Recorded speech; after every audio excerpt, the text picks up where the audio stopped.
There's a pasuk that we say at the end of Shemon Esrei. Each person has his own pasuk, and the point of it is that when we come up to Shemayim, we should remember our names.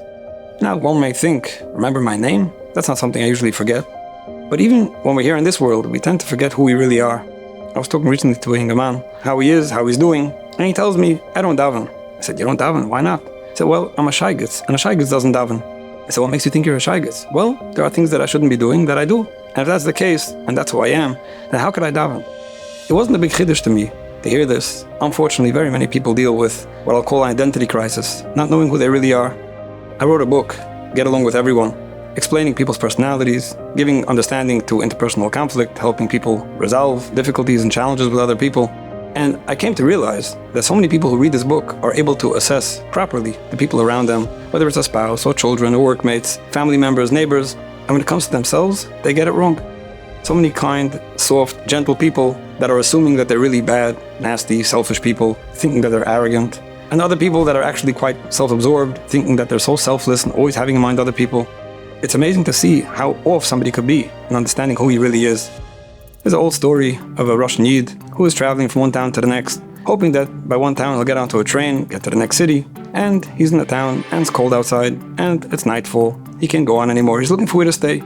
He knocks on the door of a tavern, and he asks, do you have a place for me to sleep? The owner says, I don't. All the beds are full. He said, you sure you don't have something, just some straw on the floor, a little mattress? He said, I'll tell you the truth. Just earlier, I had one last place, and a Russian soldier knocked on the door. He needs where to stay. I couldn't turn down a soldier, so I gave him the place. But now that I think of it, he looked pretty drunk. I'll tell you the truth, you could lay down near him. He probably won't even realize it, and you'll get some sleep. The man was happy. He said, I'll do that, but make sure to wake me up in the morning. If you don't wake me up at 7, I might miss the train, and I have to travel. He said, no problem, I'll wake you up. Next morning he comes, 7 o'clock, he wakes him up, he's very thankful, and he rushes to the train station. And as he gets up to the train, he sees what he thought was a mirror. It was really a window. And he looks into that mirror and he sees a Russian soldier. And he thinks to himself, oh, you weiß, the guy must have woken up the Russian soldier and not me, and if I rush back to the tavern and wake myself up, I'm gonna miss the train. Sounds like a funny story, but this is what happens to all of us. The Yetzer Hara is so often matzliach to get us to not realize who we really are. We have all these doubts.